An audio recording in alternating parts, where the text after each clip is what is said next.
Hi అండి, welcome back to our channel. ఈరోజు recipe వచ్చేసి ఆనియన్ పచ్చడి అండి. ఇది టేస్ట్ అయితే చాలా బాగుంటుంది. మన ఇంట్లో కూరగాయలు ఏమీ లేనప్పుడు చేసుకోవచ్చండి. అలాగే రైస్లోకి కానీ ఇడ్లీ, దోశ, చపాతీ దేంట్లోకైనా సరే బాగుంటుందండి. రైస్లో అయితే నెయ్యి వేసుకుని తింటే టేస్ట్ అయితే చాలా బాగుంటుంది. మీరు కూడా ట్రై చేయండి, ఖచ్చితంగా నచ్చుతుందండి అందరికీ. ముందుగా అయితే ఆనియన్స్ అయితే 3 తీసుకున్నానండి. నేను తీసుకుని అయితే వాటిని చిన్న చిన్న ముక్కలుగా కట్ చేసుకుని పక్కన పెట్టుకోవాలి. ఇప్పుడైతే స్టవ్ వెలిగించి గిన్నె పెట్టుకుని ఆయిల్ వేసుకోవాలండి. 1 స్పూన్ అయితేనే ఆయిల్ వేసుకుని ఫస్ట్ అయితే పోపు వేగించుకోవాలి. పోపుకైతే 1 స్పూన్ మినపప్పు, అలాగే 1/2 స్పూన్ జీలకర్ర,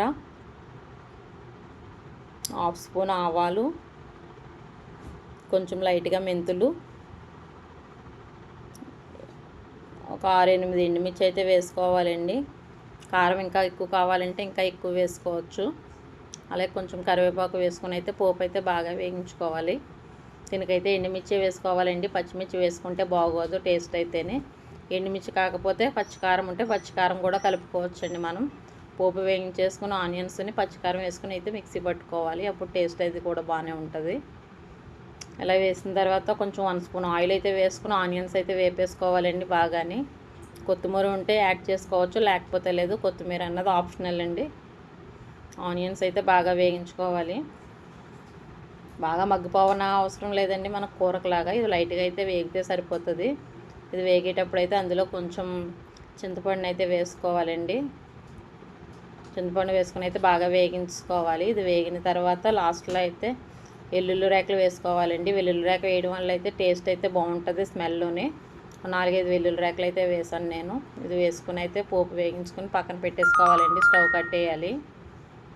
చల్లారిన తర్వాత అప్పుడు మిక్సీ పట్టుకోవాలండి. మనం ముందుగా అయితే పోపు వేపుకున్నాం కదండి, పోపుని అయితే పౌడర్ కొట్టేసుకోవచ్చు.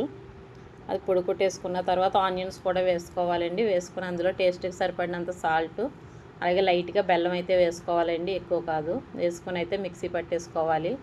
చూడండి, పచ్చడి అయితే రెడీ అయిపోయిందండి. ఇప్పుడైతే పోపు వేసుకుందాం. దీనికైతే తిరగబోత పెట్టాలండి, అప్పుడే టేస్ట్ బాగుంటుంది. కొంచెం పోపు మనం వేసుకునేది మినపప్పు, జీలకర్ర, ఆవాలు, ఎండుమిర్చి, కరివేపాకు, కొత్తిమీరనండి వేసుకుని అయితే పోపు వేగించుకోవాలి. పోపు వేగిన తర్వాత అయితే ఆనియన్స్ అయితే పచ్చడి కొట్టాం కదండి, ఆ పచ్చడిని అయితే అందులో వేసుకోవాలండి స్టవ్ మీద ఉండగానే. ఇదైతే 2-3 రోజులు అయితే నిల్వ ఉంటుందండి పచ్చడి. పోపు అయితే బాగా వేగాలండి, టేస్ట్ అప్పుడే బాగుంటుంది.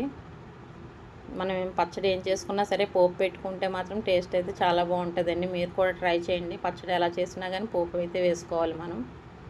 అంతే అండి, పోపు వేసుకుని అయితే కలిపేసుకుని పక్కన పెట్టేసుకోవాలి. ఆనియన్ పచ్చడి రెడీ అండి.